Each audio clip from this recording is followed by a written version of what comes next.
आप लोग कैसे हैं?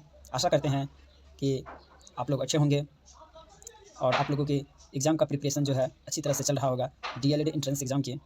तो आज हम लोग डीएलएड एंट्रेंस एग्ज़ाम 2025 के मॉडल सेट 2 पर डिस्कशन करेंगे। तो चलिए हम लोग क्वेश्चन की तरफ बढ़ते हैं। हमारा क्वेश्चन क्या कहता है? पहला क्वेश्चन दिया है, प्रथम विश्व युद्ध की शुरुआत कब होती है, यानी स्टार्ट कब होता है? तो देखिए प्रथम विश्व युद्ध के बारे में कुछ जानकारी ले लीजिए कि प्रथम विश्व युद्ध की जो शुरुआत होती है वह 1914 से लेकर जो है 1918 तक चलती है। यह लगभग जो है 4 वर्ष तक युद्ध चलता है। यह युद्ध कितने वर्षों तक चलता है? 4 वर्ष तक युद्ध चलता है। और प्रथम विश्व युद्ध का जो तत्कालीन कारण था वह था सिराजेवा में ऑस्ट्रिया के राजकुमार फर्डिनेंड की हत्या। इसका जो तत्कालिक मेन रीज़न था, ऑस्ट्रिया के राजकुमार फर्डिनेंड की हत्या सिराजेवा में हो गया था, जिसके कारण यह प्रथम विश्व युद्ध स्टार्ट माना जाता है। नेक्स्ट क्वेश्चन की तरफ हम लोग बढ़ते हैं। नेक्स्ट क्वेश्चन हमारा क्या कहता है? नेक्स्ट क्वेश्चन हमारा क्या कहता है? तो निम्नलिखित में से कौन सा देश जो है चावल का जो है प्रमुख उत्पादक देश है, यानी चावल का जो मुख्य रूप से उत्पादन करता है, अर्थात प्रमुख उत्पादक का मतलब है कि प्रथम स्थान पर कौन सा देश आता है कि चावल उत्पादन में? तो इसका सही आंसर जो होगा आपका चीन होगा। चीन जो है, और कुछ चीज़ को याद रखिए कि चीन जो है, चाहे वह चाय के मामला में हो, चाहे वह कॉफ़ी के मामला में हो, तो ये दोनों मामला में जो है ये जो है चीन जो है प्रथम स्थान पर है। लेकिन वहीं अगर भारत की अगर बात करते हैं तो इन मामले में चाय और कॉफ़ी के मामले में दूसरे स्थान पर है। किंतु अगर हम बात करें दूध की बात करें या जूट की बात करते हैं तो जूट के मामले में भारत जो है प्रथम स्थान पर विद्यमान है।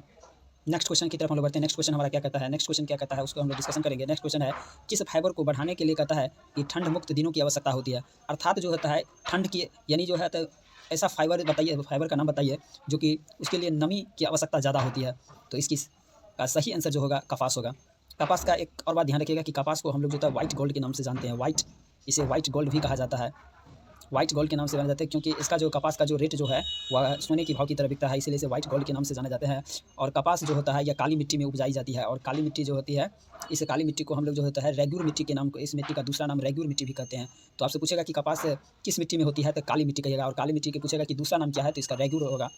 और कपास पूछेगा कि सर्वाधिक किस राज्य में होता है भारत में, तो आपको ये हो जाएगा गुजरात राज्य में जो होता है आपका सबसे ज़्यादा कपास का उत्पादन जो होता है गुजरात राज्य में होता है। नेक्स्ट क्वेश्चन की तरफ हम लोग बढ़ते हैं। नेक्स्ट क्वेश्चन हमारा क्या कहता है? नेक्स्ट क्वेश्चन की तरफ हम लोग बढ़ते हैं। नेक्स्ट क्वेश्चन हमारा क्या है? तो नेक्स्ट क्वेश्चन हमारा है कि हिंद स्वराज्य का लेखक कौन है? ये सबसे वीवीआई क्वेश्चन जो है 1 नंबर आपका इसमें फिक्स है। हिंद स्वराज्य का लेखक कई बार पूछा है डीएलएड एंट्रेंस एग्जाम में, तो इसका सही आंसर होगा महात्मा गांधी। तो महात्मा गांधी के बारे में कुछ और बात जान लीजिए कि महात्मा गांधी का जो जन्म हुआ है 2 अक्टूबर जो है 1869 को जन्म हुआ था। और महात्मा गांधी जो है इन्होंने ही जो है करो या मरो का नारा जो है, करो या मरो का जो नारा दिया था वह भारत छोड़ो आंदोलन के दौरान जो है 1942 में दिया था। महात्मा गांधी ने एक पुस्तक और पत्रिका लिखा है महात्मा गांधी यंग। अगर आपसे पूछेगा कि यंग इंडिया पुस्तक की रचना किसने की है तो महात्मा गांधी। लेकिन यंग इटली पूछेगा कि यंग इटली की पुस्तक किसकी है तो इसकी पुस्तक होगा जोसेफ मेज़ेनिनी। अगर आपसे यंग इंडिया पूछेगा तो इसका सही आंसर होगा महात्मा गांधी, लेकिन यंग इटली का संस्थापक पूछेगा तो जोसेफ मेज़ेनिनी होगा। चलिए नेक्स्ट क्वेश्चन की तरफ हम लोग बढ़ते हैं। नेक्स्ट क्वेश्चन हमारा क्या कहता है? यूरोप में कागज़ बनाने की पहला कारखाना जो है, यूरोप में कागज़ बनाने की जो पहला कारखाना है यह कहाँ खोला गया था? तो देखिए यूरोप में कागज़ बनाने के पहला कारखाना आपको जर्मनी में खोला गया था। इसका सही आंसर होगा जर्मनी। अगर किंतु यह पूछे कि कागज़ यानी जो होता है कागज़ का आविष्कार सर्वप्रथम कहाँ हुआ तो इसका सही आंसर होता चीन। चीन में ही जो है कागज़ सर्वप्रथम आविष्कार हुआ। तो अगर ये कागज़ पूछता तब इसका आविष्कार चीन होता, लेकिन यहाँ बोल रहा है कि यूरोप में कागज़ बनाने का पहला फैक्ट्री जो है कहाँ खोला गया तो ये जर्मनी होगा। चलिए नेक्स्ट क्वेश्चन की तरफ हम लोग बढ़ते हैं। नेक्स्ट क्वेश्चन, समुद्रम जलप्रपात किस नदी पर स्थित है? यानी शिव समुद्रम जलप्रपात जो है या किस नदी पर है? इसका सही आंसर हो जाएगा तापी नदी। अगर आपसे ये पूछता कि धुआंधार जलप्रपात किस नदी पर है तो वह नर्मदा नदी होता है। अगर आपसे ये पूछता प्रश्न कि धुआंधार जो जलप्रपात है, धुआंधार जलप्रपात जो है कहाँ पर है, तो आप याद रखिएगा कि ये धुआं जलप्रपात जो है नर्मदा नदी पर है। सबसे वीवीआई क्वेश्चन जो है ये है धुआंधार जलप्रपात आपसे पूछेगा तो सही आंसर हो जाएगा नर्मदा नदी। चलिए नेक्स्ट क्वेश्चन की तरफ हम लोग बढ़ते हैं। नेक्स्ट क्वेश्चन हमारा क्या कहता है? नेक्स्ट क्वेश्चन की तरफ बढ़ते हैं। कहता है 1 सेंटीमीटर इक्वल टू 1 किलोमीटर के लिए सही रिप्रेजेंट कौन करता है? तो इसका आपका सही आंसर कौन होगा? सही रिप्रेजेंट कौन करता है? यानी 1 सेंटीमीटर।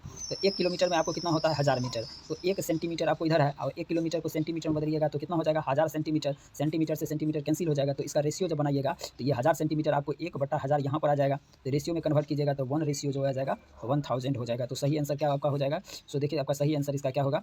बी आंसर इसका सही आंसर होगा। नेक्स्ट क्वेश्चन की तरफ हम लोग बढ़ते हैं। नेक्स्ट क्वेश्चन हमारा क्या कहता है कि झारखंड, छत्तीसगढ़, मध्य प्रदेश राज्य खनिज और डैश जमा में समृद्ध है। तो आपको पता होगा कि झारखंड छत्तीसगढ़ में सबसे ज़्यादा किस चीज़ के पाया जाता है और मध्य प्रदेश में, तो आपको पता होगा कि कोयला जो होता है सबसे ज़्यादा झारखंड में देखने को मिलता है। सोना अगर कहता तो सोना आपको कर्नाटक राज्य में देखने को मिलता है।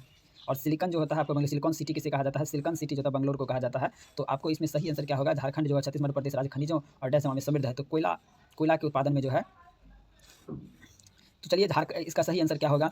तो इसका सही आंसर आपका जो हो जाएगा कोयला, इसका सही आंसर होगा। अगर सबसे पूछता कि सबसे ज़्यादा सोना कहाँ होता है तो आपका कर्नाटक में मिलता है। और कहाँ? कर्नाटक के केजीएफ जो होता है कोलार गोल्डफील्ड में सबसे ज़्यादा सोना मिलता है। अगर आपसे पूछता कि लोहा सबसे ज़्यादा कहाँ होता है, तो लोहा जो होता है भी, लोहा भी कर्नाटक में होते हैं, लेकिन लोहा जो है कर्नाटक के कुद्रेमुख में एक जगह है, कुद्रेमुख जो एक जगह है वहाँ पर जो होता है आपको सोना लोहा सबसे ज़्यादा मिलता है।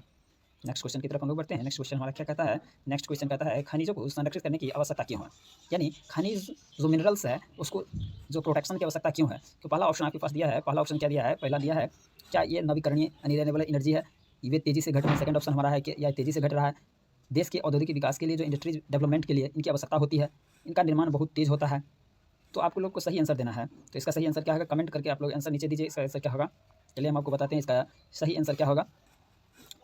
तो देखिए मिनरल्स जो होता है नवीकरणीय संसाधन के अंतर्गत नहीं आता है, तो नवीकरणीय संसाधन तो होगा नहीं। और मिनरल्स जो होता है ये लिमिट मात्रा में है, इसका निर्माण बहुत तेज़ी से नहीं होता है, ये तो फिक्स है, ये गलत हो जाएगा, एलिमिनेट कर दीजिए। तो हाँ, ये तेज़ी से घट रहा है, ये बात सही है। और देश के औद्योगिक विकास के लिए यानी इंडस्ट्रीज डेवलपमेंट के लिए जाइएगा तो इसकी आवश्यकता है। तो इसका सही आंसर क्या हो जाएगा, बी ऑप्शन, यानी 2 और 3 दोनों सही है। नेक्स्ट क्वेश्चन की तरफ हम लोग बढ़ते हैं। नेक्स्ट क्वेश्चन हमारा क्या कहता है, रेड डाटा बुक पर एक प्रश्न बार-बार डीएलएड एंट्रेंस एग्जाम में पूछा जाता है। रेड डाटा बुक आप लोग इसका सही आंसर दीजिएगा क्या है। ये कहता है रेड डाटा बुक क्या है। पहला ऑप्शन आपके पास दिया गया है कि रेड डाटा बुक जो है सामान्य प्रजातियों के विलुप्त होने के लिए खतरे से अवगत किया जाता है। दूसरा ऑप्शन आपके पास है संकटग्रस्त प्रजाति जो है संकटग्रस्त प्रजाति सर्वमान्य रूप से चिन्हित होते हैं इसमें। तीसरा ऑप्शन है सामान्य स्तर पर संकटग्रस्त प्रजातियों की पहचान एवं उनकी संरक्षण से संबंधित कार्यक्रम का प्रोत्साहन देना इसका है। या ऑप्शन डी उपरोक्त में से सभी सही है। आप लोग इसका कमेंट करके आंसर दीजिए। इसका सही जो आंसर होगा आपका ऑप्शन नंबर डी होगा, उपरोक्त में से सभी। नेक्स्ट क्वेश्चन की तरफ हम लोग। नेक्स्ट क्वेश्चन हमारा क्या है, सौर ऊर्जा उत्पादन के लिए उपयुक्त विधि क्या है।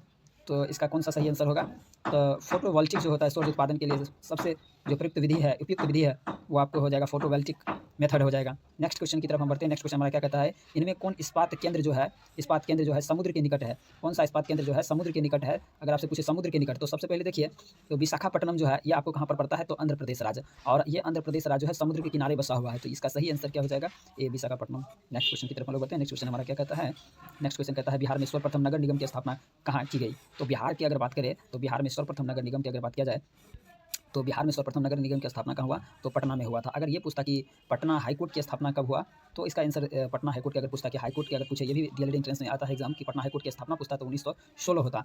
लेकिन पूछ रहा है कि बिहार में सर्वप्रथम जो है नगर निगम के पूछेगा, तो इसकी सही आंसर क्या हो जाएगा, इसका पटना इसका सही आंसर होगा। लेकिन हमसे प्रश्न पूछ रहा है कि बिहार में सर्वप्रथम जो है नगर निगम की स्थापना कहाँ की गई, इसका सही आंसर होगा पटना।